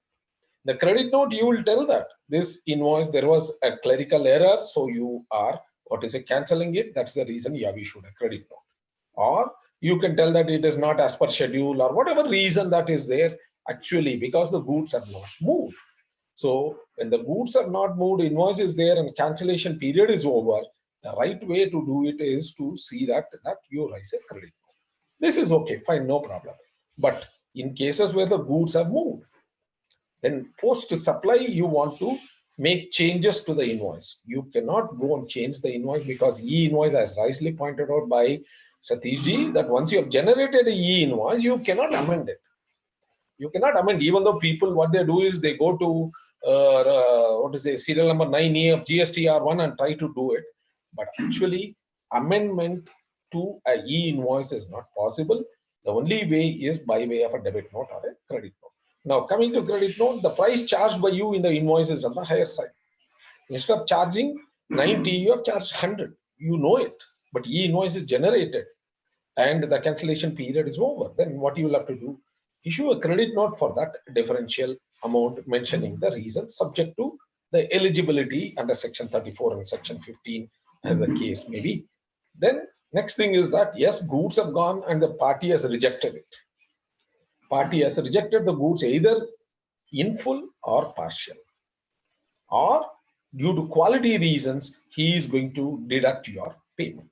These are the three cases that can be there. In all these three cases, if it is within the time limit specified, that is by the September of the subsequent financial year, then you can raise a credit note and you need to upload that to the e-portal is concerned, and you need to take the thing. So both this debit note and credit note is generally after raising the e-invoice, your period of cancellation is over, then the correction to that can be done only through a debit note or credit note as concerned. Yes, sir. Sir, I have question on this. Yeah. Sir, as you told that, Sridhar sir, as you told Anji. that we have to correct it through debit note or credit note, which invoice we have to cancel. My question is that we have raised another invoice to the party and we have made also invoicing to that. But previously we have raised invoice and that we have to be cancelled. And we cancelled invoice in our system, but we forget or we mistakenly it left to cancel on portal. So as you told that we have to cancel it through debit credit note through, so it would not be affected to our recipient. No, see, once an e-invoice is generated, okay, so Yes. and you are going to cancel it commercially, you are going to cancel it, but to cancel an e-invoice which is already generated, you cannot cancel, you are going to nullify the effect by a credit note. So e-invoice will be reported and it will appear in 2A or 2B of your customer is concerned, and also the credit note. Putting it the other way, you will have to report in your GSTR1 as supply made, and then to nullify the effect of that payment of the tax, you will have to report the credit note, and the credit note, once you raise, then automatically it gets nullified. So once a e-invoice is raised and cancellation period is over, the only way that it is advisable to do is to raise a credit note, and you need to Uh, report. It sir, can be in the same month or it can be in different month. Yeah. yes, sir. This exercise would be on e-invoice portal directly, not in our system, because of No, no. uh, Yeah. Please go ahead. yeah, because of we have raised another invoice in previous cancelled invoice against. See, I told you first you have raised invoice number 1. Yes, sir. Okay, and you have observed that there is a mistake in that, and what Yeah. you have done is that you have cancelled that in your accounts, financial Yes, sir. accounts, but you have forgot to cancel that in e-invoice portal. Okay, then you have raised an invoice number 2 or 3 as the case may be to the Yeah. party with the correct details. So now how Yeah. to correct this in the portal? See, once a e-invoice is raised, as Satish has very clearly told, you cannot amend the e-invoice. Yes. But factual part is like this, that there no supply has been made against invoice number 1. No Yes. supply has been made. So now that invoice cannot be cancelled, but the tax effect has to be nullified. So you should raise an e-credit note is concerned. Another way, as Satish was telling also, that you can go there and delete it as concerned. You can do it, but generally we advise that it is better that you raise a credit note telling that no supply has been made for the reason, whatever it is, no schedule or last minute schedule cancelled or vehicle breakdown or whatever you want, provided no e-way bill has been raised. Because the condition is very clear, even for cancellation also, you can cancel it by next day, provided the goods have not moved and they have not been, intercepted in the road. Then the second one is that no e-way bill should have been raised. If e-way bill has been raised, e-way bill should also be cancelled. Then only you can cancel an e-invoice. So credit note is concerned, answering your question, invoice number 1, in your books of accounts, you are passed a credit note. That is nothing but cancellation. But here you cannot cancel the invoice, so you should raise a credit note. And the second invoice, whatever you have raised, that again needs to be, e-invoice has to be raised and it will get into the portal. With regard to invoice number 1, yes, it will get reported. It will go and sit in your 2A or 2B of your customer, and also the credit note will go and sit in the escrows. Yes. Yes. Thank you, sir.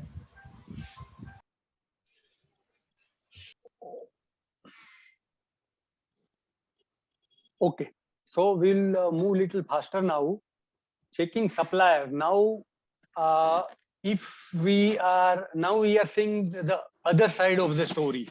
So far we are talking about supplier side, now recipient side or your customer side. As a customer, we are receiving invoices from our supplier, and we want to know whether our supplier is required to make e-invoice or not. How to do that? Now, for that, just 1 minute.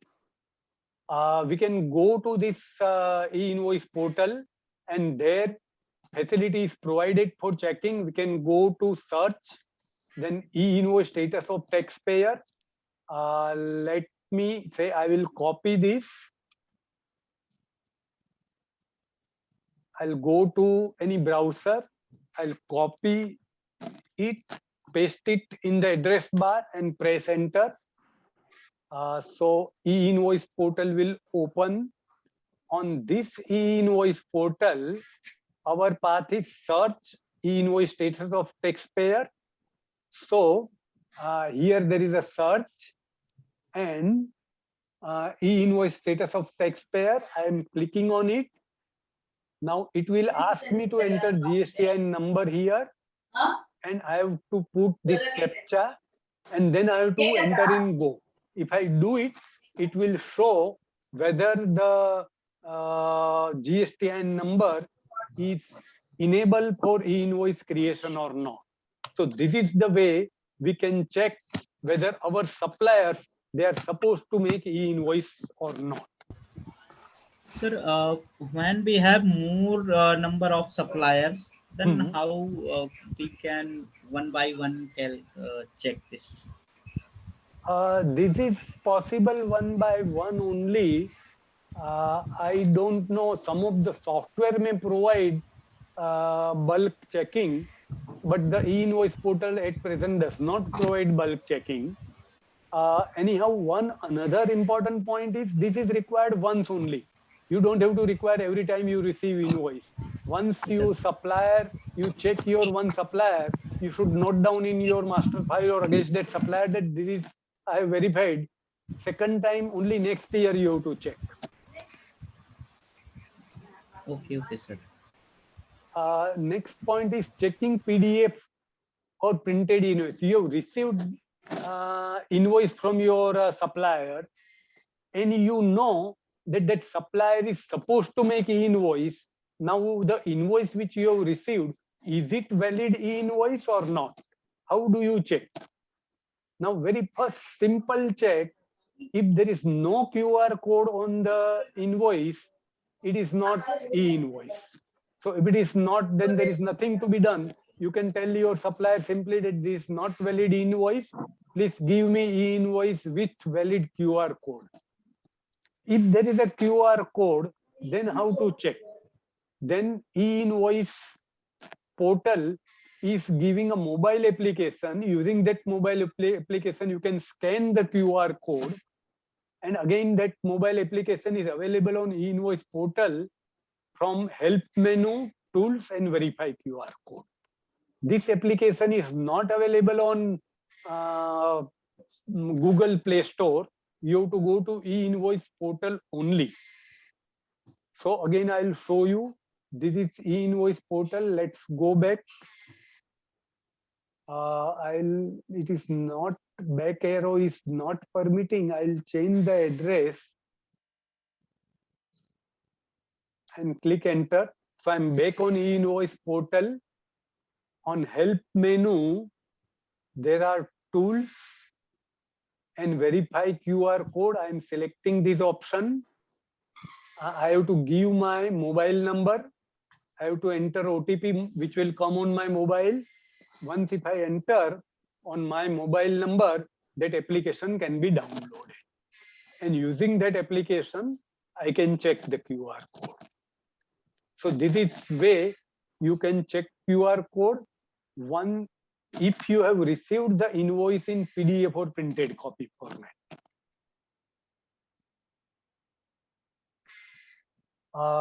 Checking digitally signed invoice. If you are receiving invoice which is digitally signed, then how to check it?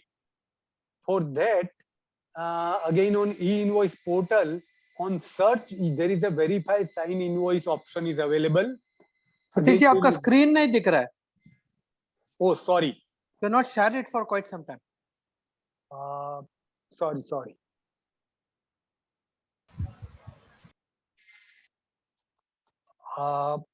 Sorry, that means you will not have seen my earlier things. Okay.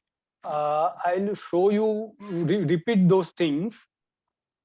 I'll go to E-Invoice portal by giving this address. Now you can see my screen, right? So I'm giving this E-Invoice address. We can't see. We can't see. You can't see. No, sir, a screen is visible. No, The it's, problem is we are able on to see the attendee side. Yeah. Screen is visible. All the slides are visible. Everything is fine. Yeah. Yes, sir. Everything is So fine. now you are going to E-Invoice portal. No, the earlier one also was clear, Satish ji. They were all you were very able clear. to see my screen? E-Invoice Yeah, portal. Yes, absolutely. yes, sir. Yes, we are. Might be some issue with Mr. Venkat's PC over there. Okay. So now what we want to check is, again coming back to presentation, we want to check if we have received digitally signed e-invoice, how to check it. So you have to go to search and verify sign invoice. So let me go to the portal. There is a search option here and there is a verify sign option here. I'm clicking on it. It will open another screen. On this screen, it gives me option to browse and upload JSON file of that e-invoice. So wherever I have saved that file, I can click on browse. It will take me to select that folder. I can select the folder. Let me select. I have put my sample e-invoice that it has taken up. I'm now clicking on submit.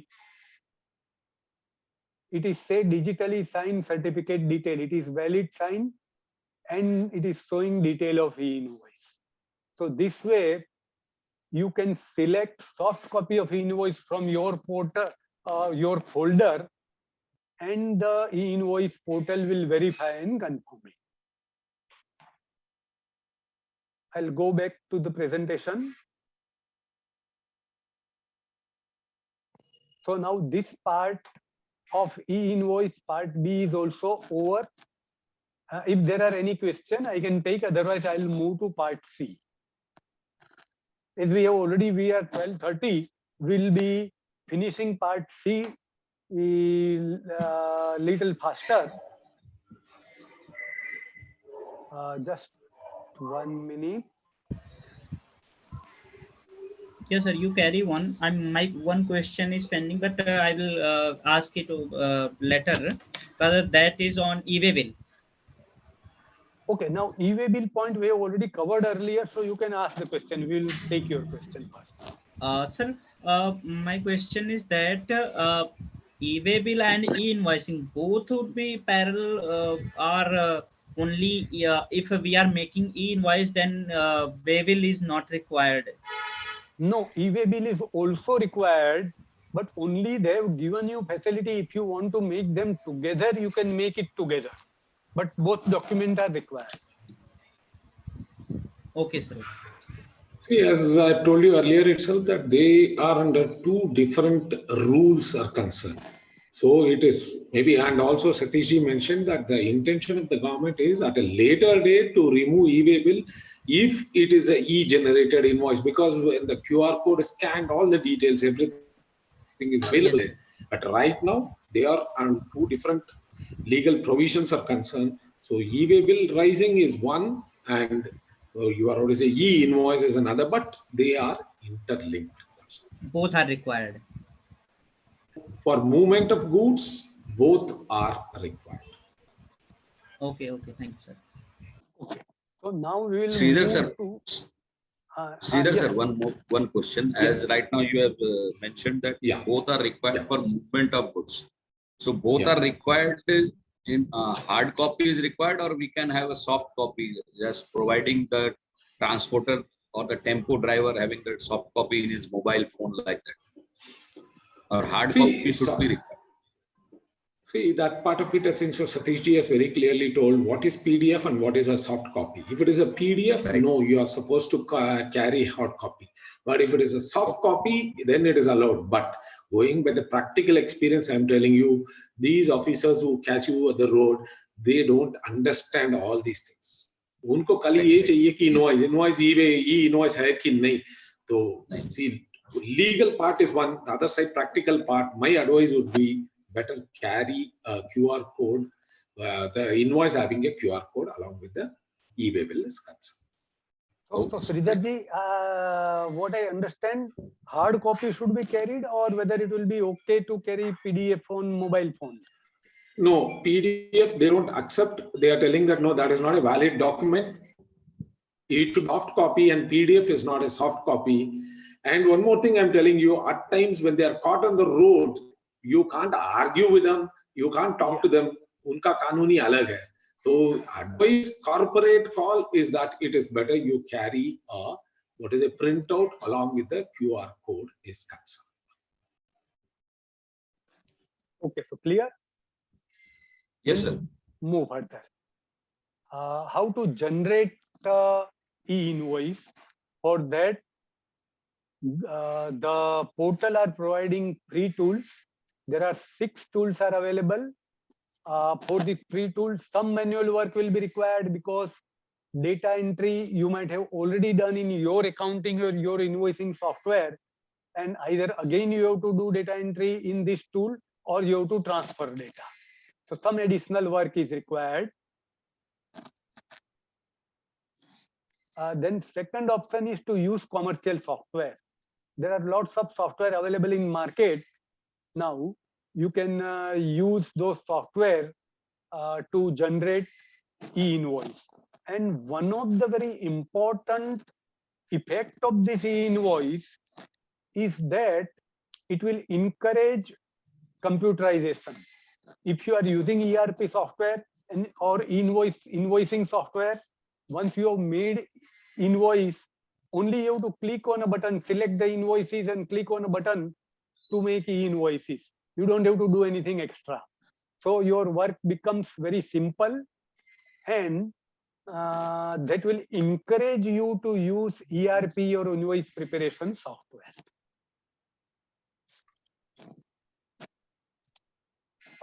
We are having a separate webinar where CA Venugopal ji on 17 September Saturday from 6:30 to 8 p.m. will be explaining how to use Teleprime to generate e-invoice. So we will not be covering in detail in this webinar now. Earlier, there is a change in date. Earlier, there was a different date. So please note, this is the final date. Then government has given one is GPP1 tool. This is Excel based tool. Here you have to enter all the information and click and convert JSON file. That JSON file you have to give on e-invoice portal to generate e-invoice. It is available at this help tool, bulk generation tool, GPP tool. There, if you go to invoice portal, you will get it. Then there's another tool, second tool, GPP online tool. That is very similar to GPP tool, but instead of using Excel, it is working in online mode, as well as there is offline facilities also available. It is storing data on your PC. But the advantage is that you don't have to separately take the JSON file and go to invoice portal and upload it. Those top steps are also automated in this tool. The disadvantage, it is not easy, like it is not using Excel, so it's not that much easy. It is available on e-invoice portal, and it is online, so you cannot download. You have to go there and do data entry. So again, one disadvantage of both these tools is you have to do double data entry. Once data entry will be in your own invoicing or ERP software, and second time it will be in those tools. To avoid that double data entry, they have given another tool. Sorry, just one.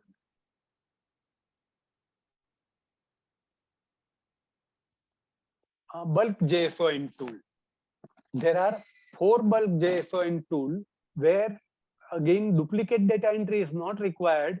you can transfer data from your invoicing or ERP software into this. These all four are Excel tools. So in this Excel file, you can transfer the data.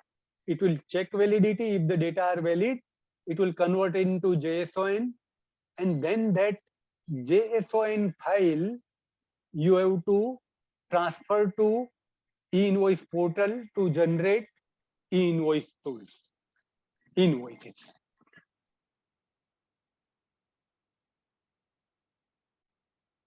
But to transfer data from your ERP or E-Invoice portal, you will have to modify your software to ensure that the data are as per the requirement of E-Invoice. If they are not, then it will not work.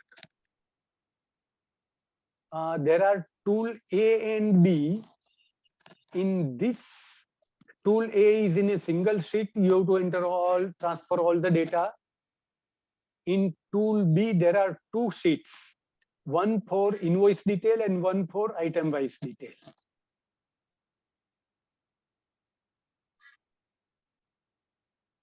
In this, there are another two sheets, tool C and D. In this, additional information, reference number and previous document reference number, that means when you are creating debit note or credit note, and PO reference number, you can give this.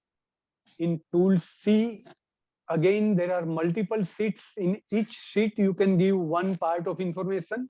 In tool D, all the fields are in one single sheet. Again, these tools are available in the E-Invoice portal at this address. You can go to tool, help, tool, bulk generation tool, and JSON preparation tool, and you can download this tool. So this part 3 is also over. Any question? Yes, sir, I'm having one question. Yeah. Not question, I need some clarification. As in option 2, GPP on tools, online based tool it is. So as of now in the e-way bill, what we have done, we have fed the master data in e-way bill. And as and when we need to generate the e-way bill, we simply have to click those data and it is coming. So in the same way in online, this one, that we can able to feed the master data of our product and parties over here. And we can generate this on online basis instead of going offline or like that. Yes, sir. There are options to enter master data in both of these. Yes. So you can do master data entry so that you don't have to, and then you have to select only that supplier or that product, right, and all the data will be picked up. You don't have to do data entry each and every time. Yeah, and in this case, we do not need to generate a separate invoice and have to upload and all those things. Simply we can go to the site portal and feed the data. You can go to portal, enter the data, and create the invoice. But then, if you want to enter those details in your accounting software, if you are using your accounting software or using your invoicing software or ERP software, then again data entry will be required. If you are not using any of those software, fine, there is no double data entry. Okay, sir. Thank you. Okay, any other question?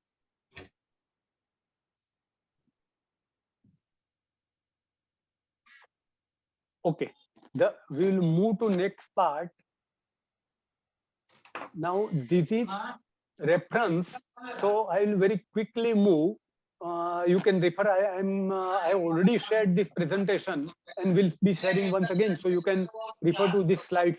This all reference detail there. This slide gives. Please stop your. One minute. Let me.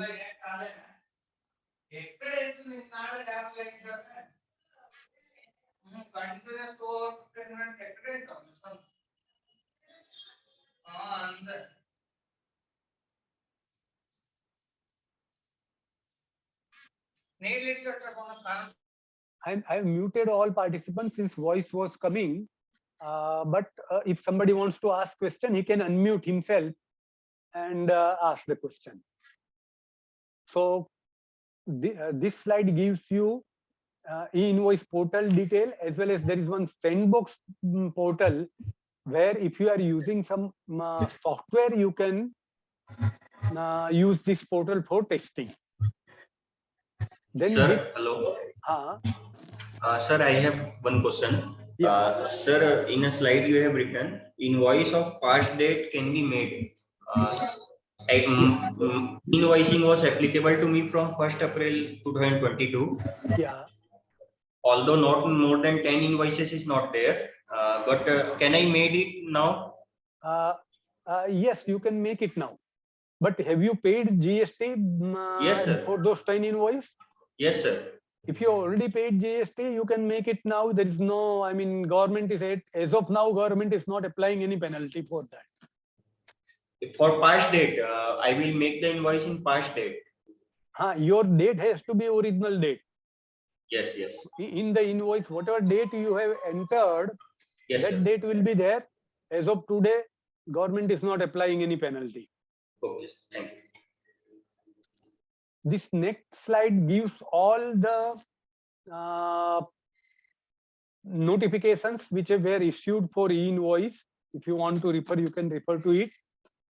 2 more notifications are given in this slide. And these notifications you can download from this web address. This is recent notification number 1 of 2022, lowering the limit to 20 crore. This is notification number 17 of 2022, lowering the limit to 10 crore from 1 October.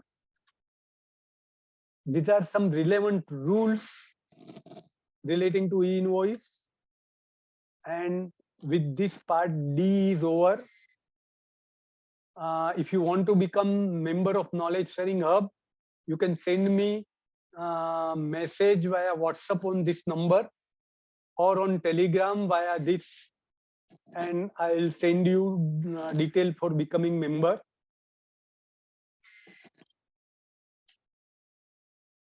Now little bit about myself. I'm a cost accountant specializing in E-Invoice and ERP. I can provide guidance on E-Invoice. If somebody wants to make modify their software and enable it for E-Invoice, I can help them. If somebody wants to customize their ERP software, I can help them. Somebody wants to extend their ERP software or make it Indian make that software enabled for India, then for that I can help them about GST and invoice detail. Particularly, once again, I'll repeat, if anybody wants to understand how to use those tools, I can help them.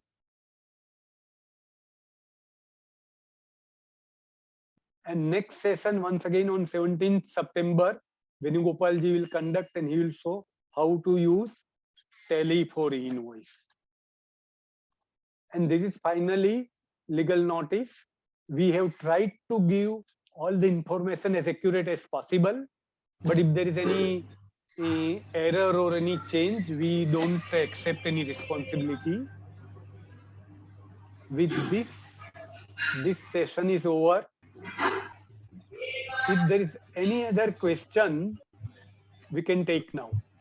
If there's no other question, we will end the session. Any question? No question? No. Then okay, thank you very much. And particularly, thank you, Sridhar ji. Thank you, sir. Thank you, sir. Thank you, sir. Thank you. Thank you. Thank you. Thank you. Thank you, Sridhar sir. I think somebody wants to ask one question. Is there any question?